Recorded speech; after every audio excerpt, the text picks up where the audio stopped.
एक गांव में कलुआ नाम का एक नई रहा करता था जो अपने आप को गांव का सबसे ज्यादा चतुर और चालाक समझना था। एक दिन वह अपनी दुकान में गांव की मुखिया की शॉप करते हुए मुखिया को बहुत गौर से देखे जा रहा था। संगीत, आज तेरा ध्यान दाढ़ी बनाने पर कम मुझे देखने पर ज्यादा है। कितनी बार कहा है आपसे मुखिया जी की मुझे सिर्फ कौवा के ना हिम्मत लगाया क्यों नहीं कहता कि तुझे अपने नाम के आगे ना लगाते हुए शर्माती है। तू एक नहीं है, तेरा आप भी एक नहीं ही था। यहाँ तक कि मैं तेरे दादा को भी जानता था, वो भी नहीं थे। तू एक खानदानी नहीं है, इसलिए तेरी पहचान तेरे कम से ही होगी। अगर तुझ में कोई काबिलियत है तो छोड़ देंगे कम और कर कोई और कम, लेकिन अपने कम को लेकर कैसे चल। अब आपको क्या बताऊं मुखिया जी, मुझे मेरे इसी पेशेंट में कितनी परेशानी उठानी पड़ रही है, मैं आपको बता नहीं सकता कैसी परेशानी। मेरी उम्र 40 वर्ष की हो चुकी है, लेकिन कोई भी लड़की मुझे विवाह करने के लिए तैयार ही नहीं। मुझे पता है क्योंकि तुझे लड़की सुंदर, जबकि तूने कभी अपनी शक्ल आईने में नहीं अच्छी।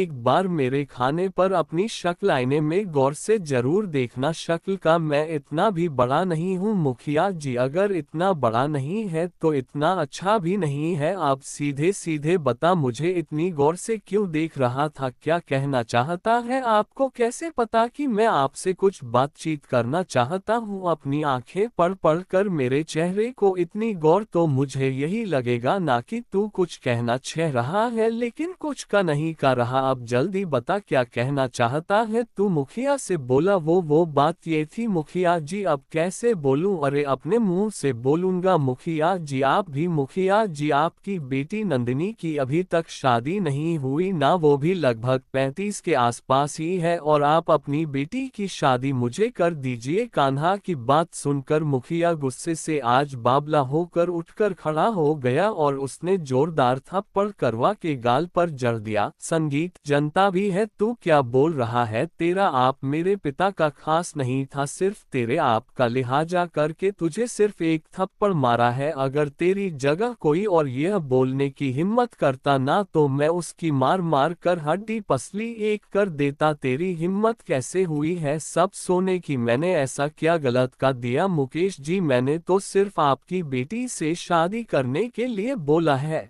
संगीत, नहीं, तेरा और मेरी बेटी का रिश्ता नहीं हो सकता है। मेरी बेटी के बड़े में सोने से पहले एक बार अपना पेश तो देख ले, और चल एक बार को मैं तेरा पेशाब भी भूल जाऊं। पर क्या तूने कभी आईने में अपनी शक्ल अच्छी है किसी पुराने पेड़ का घटिया सदा हुआ आम दिखता है? तुम इतना कहकर मुखिया गुस्से से बाहर चला गया। मुखिया की बात कलुआ को बिल्कुल भी पसंद नहीं आई। तू है मुझ में, पर अरे अगर मैं नहीं हूं तो इसमें मेरी क्या गलती? क्या मेरी कोई अरमान नहीं है? मेरे को सपना नहीं है ये गांव का मुखिया अपने आप को समझना क्या है? नहीं ना, मुझे इस गांव में और नहीं करना मुझे अब यह नए का धंधा। अब तुम्हें किसी जमींदार की बेटी से ही विवाह करूंगा और अब इस गांव में कुछ बनकर ही लौटूंगा। अगली अपनी नई की दुकान बंद कर दी और नए धंधे की तलाश में वह दूसरे गांव की ओर चल दिया। संगीत, संगीत, संगीत, चिंता मत कर, जब तक मैं तेरे साथ हूँ शेर तेरा कुछ नहीं करेगा। कुछ डर में चला जाएगा, कुछ डर बाद जंगल की ओर चला गया। आप तो वाकई बहुत पहुंचे हुए साधु रहस्यमय अंदाज में मुस्कुरा कर बोले हैं, और नाही का धंधा छोड़कर तू दूसरे धंधे की तलाश में दूसरे गांव जा रहा है ताकि कुछ बनकर अपने गांव लौटे। आप तो अंतर्यामी भी निकले। बाबा मेरी मदद कीजिए, क्या चाहता है तू? मैं बड़ा आदमी बनना चाहता हूँ। मैं चाहता हूँ कि मेरा विवाह किसी बड़े परिवार की कन्या से हो, लेकिन मेरे कम को देखते हुए कोई भी बड़ा परिवार अपनी बेटी का विवाह मुझे नहीं करता। इसीलिए मैंने अपना गांव छोड़ दिया, क्योंकि वहां सब मुझे नहीं नहीं बोलकर ही पुकारते, और इसी वजह से मैं 36 वर्ष तक की उम्र में कुंवारा हूँ। ठीक है, मैं तेरी मदद करने के लिए तैयार हूँ, लेकिन मैं तुझे अपनी मायावी शक्ति से धन दौलत तो नहीं दे सकता। मैं आपकी बात का मतलब नहीं समझा। मैं तुझे एक शक्ति दे सकता हूँ। कैसी शक्तिशाली? तो जी, किसी भी व्यक्ति को कुछ डर तक गौर से दिखेगा तो तू उसे व्यक्ति का कुछ डर बाद भविष्य देख लगा। दूसरों के भविष्य देखने से मुझे क्या फायदा होगा? खुद को बहुत चतुर समझना है तो अपनी चतुराई से इस शक्ति का फायदा उठा ले, मगर याद रखना, अगर तू मेरी दी हुई शक्ति का फायदा अपनी चतुराई से उठाने में कामयाब हो जाता है तो ये कभी मत भूलना कि तेरा अतीत क्या था। क्या मतलब कि तू एक नाई था, और हाँ, मेरी दी हुई शक्ति का प्रयोग तो सिर्फ अपने जीवन में 2 बार कर सकता है। इतना कहकर साधु मुस्कुराता हुआ वहां से चला गया, एक दूसरे गांव में चला गया। पर शाम तक गांव वालों देखा रहा कि तभी उसकी नजर गांव में बनी एक कोठी पर पड़ी। वह कोठी उसे गांव की जमींदार रमेश की थी। रमेश अपनी कोठी के बाहर एक शहरी व्यक्ति से अपनी एक जमीन का सौदा कर रहा था। कड़वा उसे जमींदार को गौर से देखने लगा। कुछ देर बाद गौर से देखने के बाद कौवा की आंखों में चमक आ गई। वह दौड़ता हुआ जमींदार के पास चला गया। जमींदार साहब, ये सौदा आपके लिए सही नहीं है। कौन हो तुम और यह कैसी बातें कर रहे हो? तुम एकदम पागल तो नहीं हो गए? तुम जानते भी हो कि यह सौदा आया था, मगर ट्रेन में मेरा किसी ने पासपोर्ट, मेरे सारे पैसे सब चुरा लिए। तब से मैं ऐसे ही उससे चोर को पकाने के लिए भटक रहा हूँ। देखिए, मैं भी एक बहुत बड़ा बिजनेस मार रहा हूँ और मेरी नज़र यह बता रही है कि आपके सामने ये जो व्यक्ति बैठा हुआ है ये धोखेबाज है। रमेश की आंखों में क्रोध ज्यादा चालक है, और मैं गांव का हूँ तो मुझे कोई अक्ल नहीं है।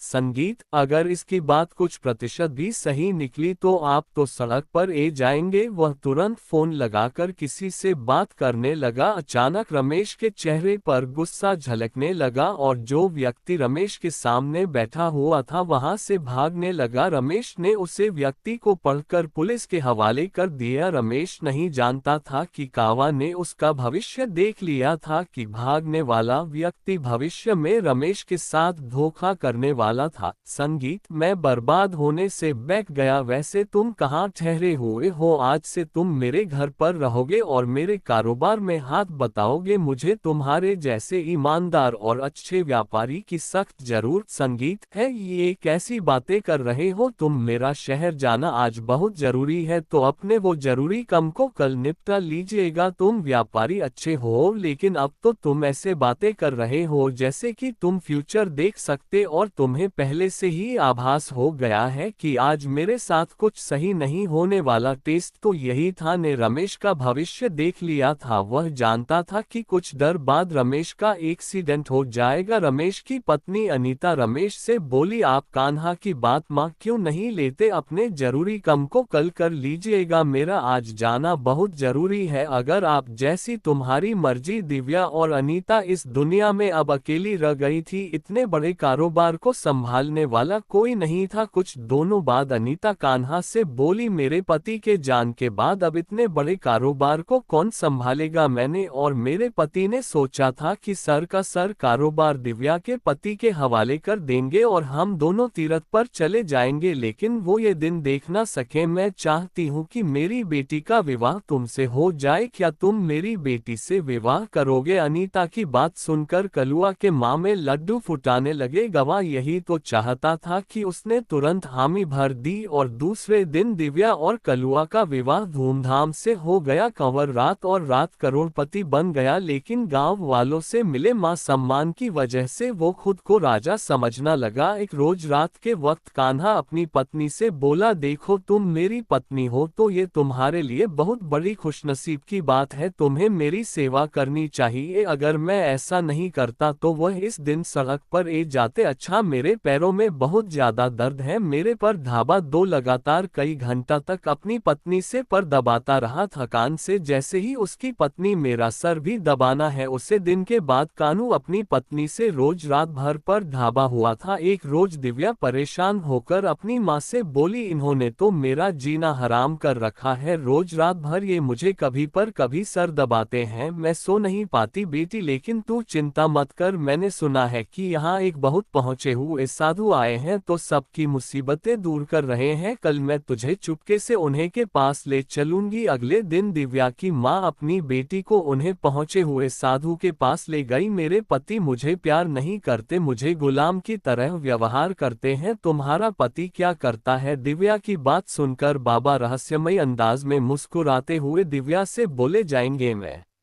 अपने तंत्र मंत्र की शक्ति से बिल्कुल सही कर दूंगा, कल के बाद वो तुम्हारी किसी भी बात से इनकार नहीं कर पाएगा। दिव्या और उसकी माँ खुश हो गई। अगले दिन दिव्या अपने पति से बोली, सुनिए जी, सुना है गांव में बहुत पहुंची हुई ज्ञानी बाबा आए हैं, आप उनसे मिलकर क्यों नहीं आते। हाँ, मैंने भी सुना है कि गांव में कोई पहुंच हुआ ज्ञानी बाबा आया है। गांव वाले तो पागल हो गए और मैं पागल नहीं हूँ, ऐसा नहीं कहते जी, क्यों ना आप उनसे एक बार मिलने, तुम्हारा दिमाग तो ठीक है। उसे बाबा को कान्हा जमींदार से उल्टा मिलने आना चाहिए। भला मैं वहां क्यों जाऊं, मैं वहां पर नहीं जाऊंगा, कर तुम्हारे पति का तंत्र मंत्र से सही से इलाज कर दूंगा। बुरी तरीके से डर गया। उसके सामने उसके पुराने गांव का मुखिया खड़ा था, जो तुरंत अंदर ए गया। मुखिया जी, आप यहाँ कैसे? अच्छा, तो तू नाइजीरियन छोड़कर यहाँ जमींदार बना बैठा है। अगर मैं तेरी पत्नी और गांव वालों को बता डन कि तूने कभी भी देश की शक्ल नक्शे में भी नहीं अच्छी, बल्कि तू एक नई है, तो कभी सोचा ही गांव वाले तेरे साथ क्या करेंगे? तेरी मार मार कर हालात खराब कर देंगे और तुझे इन लोगों के साथ फ्रॉड करने की जुर्म में जय हो जाएगी। सोच, तेरी पत्नी की नजरों में तेरी क्या इज्जत रह जाएगी। मुखिया जी, मैंने आपका क्या बिगड़ा है? आप भला ये किसी को क्यों बताएंगे? तेरी पत्नी दिव्या मेरी दूर के रिश्तेदार है, तेरी पत्नी को मैंने सब बता दिया है। वो बेचारी तेरे आतंक से बेहद परेशान हो चुकी थी, मुझे उसका दुख देखा नहीं गया। मैं आप सबको बता देगी, मैं बर्बाद हो जाऊंगा। नहीं, मैंने उससे माना कर दिया है, ये राज वो किसी को नहीं बताएगी, लेकिन उसने एक शर्त राखी है, यही कि आज के बाद तू उसका हर कम करेगा, यहाँ तक कि तो उसके पर भी दबाएगा। एक जिम्मेदार पति की तरह उसे पत्नी का दर्ज देगा, ना कि उसके साथ गुलाम की तरह व्यवहार करेगा। मुझे मंजूर है, ठीक है। इतना बोलकर मुखिया वहां से चला गया, मगर बाहर आते ही मुखिया साधु में परिवर्तित हो गया और सीधा दिव्या के पास जाकर बोला, मैंने तुम्हारे पति को सुधार दिया है। वहां से चली गई। उसने घर जाकर देखा कि कन्वर्ट दारा हुआ दिव्या की और देख रहा था, मैं तुम्हारे पर धावा डन।